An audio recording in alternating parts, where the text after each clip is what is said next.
Hello guys, आप सभी की प्रिपरेशन कैसी चल रही। तो आज हम लोग कुछ क्वेश्चंस करेंगे और क्वेश्चंस ऐसे हैं जो कि पेपर 1 और पेपर 2 दोनों में आपको काम आएंगे। ठीक है, ये दोनों में पढ़ना है। ठीक है, और पेपर 1 के लिए भी ये सारे क्वेश्चंस आपकी यूजफुल है। ठीक है, हेल्पफुल है। देखिए, अगर आप इस चैनल में नए हैं तो सब्सक्राइब करें और बेल आइकन को जरूर प्रेस करें। इससे आने वाले सभी वीडियोस की नोटिफिकेशन आपको मिल जाएंगे। ठीक है, तो हमारा क्वेश्चन क्या है कि when a researcher uses a telephone directory to select the respondent होगा यहाँ पे रिस्पोंडेंट। ठीक है, for a opinion poll he is following. ठीक है, तो अगर यहाँ पे बोला जा रहा है कि जो रिसर्चर जो रिसर्च करता है, ठीक है, उसे हम लोग रिसर्चर बोलते हैं। वो टेलीफोन का यूज करेगा, टेलीफोन डायरेक्टरी का यूज कर रहा है। किसका यूज कर रहा है? टेलीफोन डायरेक्टरी का सेलेक्ट करने के लिए, रिस्पोंडेंट को सेलेक्ट करने के लिए, मतलब उसके ओपिनियन के लिए वो क्या करेगा? टेलीफोन डायरेक्टरी का यूज कर रहा है। ठीक है, ओपिनियन पोल के लिए। इसको हम लोग क्या बोलेंगे? जब भी रिस्पोंडेंट वर्ड आ जाए, आपको एक एक वर्ड याद रखना है। जब रिस्पोंडेंट वर्ड आता है तो यहाँ पे एक ही सैम्पलिंग होता है, कॉन्वेनियंट सैम्पलिंग। ठीक है, रिस्पोंडेंट वर्ड मतलब कॉन्वेनियंट सैम्पलिंग। ठीक है, तो अगर आप पेपर 1 की तैयारी करेंगे नेट इकोनॉमिक्स में, तो वहां पर भी आपको याद रहेगा, क्वेश्चन में कहीं रिस्पोंडेंट देखिए मतलब कि कॉन्वेनियंट सैम्पलिंग। ठीक है, सैम्पलिंग बहुत टाइप का होता है। ठीक है, इसके और भी टाइप्स होते हैं। ठीक है, तो यहाँ पर आपको सिक्वेंशियल सैम्पलिंग, कॉन्वेनियंट सैम्पलिंग और जजमेंट सैम्पलिंग, कुछ ऐसी सैम्पलिंग है। तो ये जो बाकी जो सैम्पलिंग थी इसके बारे में भी थोड़ा सा हम लोग पढ़ेंगे। तो ये चीज आपको समझ में आ गई कि जब रिसर्चर यूज करता है टेलीफोन डायरेक्टरी का, ठीक है, टू सेलेक्ट द रिस्पोंडेंट के लिए, ठीक है, तो इसको हम लोग क्या बोलेंगे? कॉन्वेनियंट सैम्पलिंग बोलेंगे। ठीक है, इसके अलावा हम लोग यहाँ पे देखते हैं, यहाँ पर मैंने कुछ सर्च कर लिया था। देखिए, जैसे कि सिक्वेंशियल सैम्पलिंग की बात करें, ये पेपर 1 का भी पार्ट है, 2 का भी। सिक्वेंशियल सैम्पलिंग की अगर हम बात करें तो ये क्या होता है? Non probability sampling. सबसे फर्स्ट पॉइंट, आपसे क्वेश्चन ये भी पूछा जा सकता है कि सिक्वेंशियल सैम्पलिंग क्या है, प्रोबेबिलिटी या नॉन प्रोबेबिलिटी? तो ये आपका नॉन प्रोबेबिलिटी सैम्पलिंग में आता है। और ये क्या है? Sample size. यहाँ पर क्या होगा कि सैंपल का जो साइज है वो फिक्स्ड नहीं होगा, नॉट फिक्स्ड। ठीक है, इसके अलावा एक और इम्पॉर्टेंट पॉइंट ये था कि यहाँ पे टाइम फ्रेम ऑफ डेटा भी फिक्स्ड नहीं रहता है। ठीक है, तो ना ही यहाँ पे जो सैंपल का साइज है वो भी फिक्स नहीं होगा, और nor time frame of data collection. ठीक है, ना ही यहाँ पे time frame of data collection कुछ तय रहेगा। ठीक है, फिक्स रहेगा। ठीक है, अब नेक्स्ट हमारा कॉन्वेनियंस, जो कि हम लोग यहाँ पे समझ चुके थे। इसके बाद हमारा आता है, देखिए, कॉन्वेनियंस में using respondent who are convenient to the. एक रिस्पोंडेंट का यूज करते हैं जो कि कन्वेनियंट है किसी भी रिसर्चर के लिए। ठीक है, इसके बाद नेक्स्ट हमारा क्या है? जजमेंट सैम्पलिंग, या फिर इसको जजमेंटल सैम्पलिंग में बोलते हैं। ये भी आपका नॉन प्रोबेबिलिटी सैम्पलिंग में आता है। ठीक, किस में आता है? नॉन प्रोबेबिलिटी सैम्पलिंग में। इंपॉर्टेंट है, नोट डाउन कर लीजिएगा।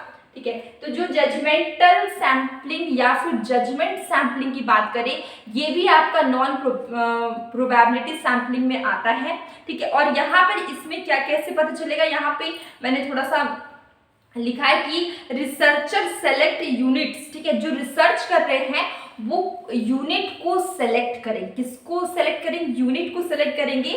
सैंपल बेस्ड होगा on his own existing knowledge. ठीक है, अपने नॉलेज के हिसाब से, अपने प्रोफेशनल जजमेंट के हिसाब से जो रेडी करते हैं वो होता है हमारा जजमेंटल सैम्पलिंग, जो सैंपल रेडी करते हैं। ठीक है, तो यहाँ पे आपको समझ में आ गया कि जो जजमेंटल सैम्पलिंग है वो क्या होता है? First point is non probability sampling. क्या होगा? ये नॉन प्रोबेबिलिटी सैम्पलिंग होगा, और यहाँ पर रिसर्चर सेलेक्ट करेंगे यूनिट्स।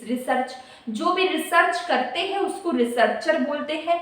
वो कुछ यूनिट को सेलेक्ट करेंगे, और यहाँ ये सैंपल बेस्ड होगा on his own existing knowledge. अपने जो भी नॉलेज है, जो नॉलेज आपका पहले से एग्जिस्टिंग नॉलेज है, उसके बेस्ड पे होगा, ठीक है। और यहाँ पे एक प्रोफेशनल जजमेंट भी होगा, इसलिए इसका नाम है जजमेंटल सैम्पलिंग, ठीक है। तो यहाँ पर हम लोग इस क्वेश्चन में इसके कुछ पॉइंट्स भी हम लोग डिस्कस कर ले रहे हैं। तो जो भी क्वेश्चन आएगा उसके पॉइंट्स डिस्कस करने से क्या होता है, आपको उसके बारे में नॉलेज बढ़ती है, ठीक है, और रिविजन भी होता है। तो आपको ये क्वेश्चन समझ में आ गया, जो टाइप्स ऑफ सैम्पलिंग है या फिर सैम्पलिंग है या आप काइंड्स ऑफ सैम्पलिंग बोल सकते हैं। तो ये इंपॉर्टेंट है एग्जाम में, पेपर 1 के लिए भी, पेपर 2 के लिए, दोनों के लिए, ठीक है। तो इसका आंसर क्या हो जाएगा, आपको पता चल गया, कॉन्वेनिएंट सैम्पलिंग, ठीक है। अब नेक्स्ट क्वेश्चन है सैम्पलिंग एरर, ठीक है। सैम्पलिंग, जब भी हम लोग सैम्पलिंग करते हैं तो उसमें कुछ एरर होता है, ठीक है। क्यों होता है, इनकम्प्लीट इनुमरेशन, इनकम्प्लीट मतलब आप जो गणना कर रहे हैं वो अच्छी तरीके से, पूरी तरीके से नहीं हुआ, वो इनकम्प्लीट है। जो भी आप न्यूमरेशन कर रहे हैं, इनुमरेशन कर रहे हैं, या फिर आप उसको हिंदी में गणना बोल सकते हैं, जो भी कर रहे हैं वो इनकम्प्लीट हो, अधूरी हो, तो उससे क्या होगा कि गलतियां होने की संभावना रहती है, ठीक है। तो इसका आंसर हो जाएगा एग्जिस्टेंट, मतलब आपका एरर एग्जिस्टेंट करता है। अगर आपका जो भी क्या बोलते हैं इनुमरेशन है, गणना है, वो अधूरा है, इनकम्प्लीट है, तो उसमें एरर हो सकता है, एग्जिस्ट कर सकता है, इसलिए इसका आंसर होगा एग्जिस्टेंट, ठीक है। तो answer will be A, existent, ठीक है, answer will be A. Next question है sampling is the process of learning about the, ठीक है। सैम्पलिंग में क्या लर्न करते हैं, ठीक है, सैम्पलिंग क्या लर्न करते हैं, तो सैम्पलिंग में पॉपुलेशन को लर्न करते हैं। किसको करते हैं, पॉपुलेशन को करते हैं। बहुत सिंपल क्वेश्चन है, जरूर पढ़िए इस चैप्टर को डिटेल में। और अगर आपको सैम्पलिंग पढ़ना है तो प्लीज कमेंट बॉक्स में जरूर बताइए, इसके बारे में मैं डिटेल में वीडियो लेकर आऊंगी, ठीक है। तो यहाँ पर sampling is the process of learning about, sampling में क्या लर्न करते हैं, पॉपुलेशन को लर्न करते हैं। तो आंसर विल बी ए। इसके बाद आंसर क्वेश्चन है sample proportion taken from a population, ठीक है। सैंपल का जो प्रपोर्शन होता है, ठीक है, वो हम लोग किससे लेते हैं, पॉपुलेशन से लेते हैं, ठीक है। जो भी जनसंख्या है किसी कंट्री में, उस किसी विलेज में, कहीं पर भी, किसी सिटी में, टाउन में, उसके पॉपुलेशन से ही हम लोग सैंपल लेते हैं, ठीक है। तो उस सैंपल को वो इक्वल किसके होता है, ठीक है, x upon n, x square upon n, या n अपॉन x या none ऑफ दिस, ठीक है। तो जो सैंपल प्रोपोर्शन लेते हैं वो आपका इक्वल होगा x अपॉन n से, ठीक है।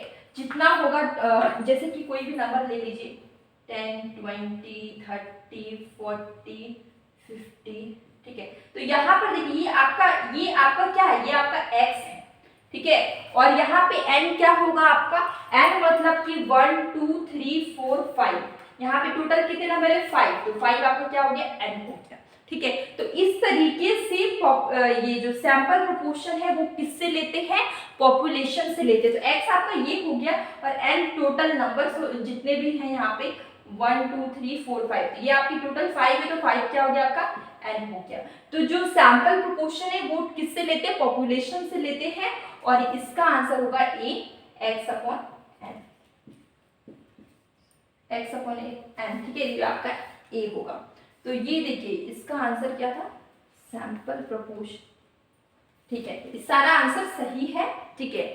और अब हम लोग मिलेंगे कल एक न्यू वीडियो में। कोई भी डाउट हो, कोई भी कंफ्यूजन हो, प्लीज कमेंट बॉक्स में जरूर बताइए। और मैं डेली मॉर्निंग में MCQs पोस्ट करती हूँ, जो कि आपके प्रीवियस ईयर के क्वेश्चन पेपर से होता है, तो आप उससे भी देखा करिए, आपकी प्रैक्टिस होती रहेगी।